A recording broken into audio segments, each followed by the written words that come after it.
Я говорю, я в беде, но все равно я веру храню. В смятении я говорю, ненадежен любой человек.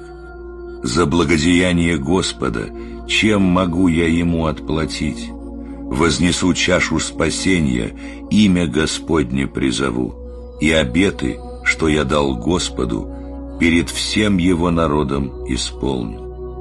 Дорого стоит для Господа смерть тех, кто верен ему. Господи, я Твой раб, сын рабыни Твоей. Ты избавил меня от уз. Благодарственную жертву принесу Тебе, имя Господа призову, и обеты, что я дал Господу, перед всем его народом исполню.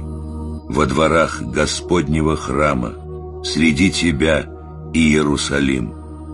Аллилуйя!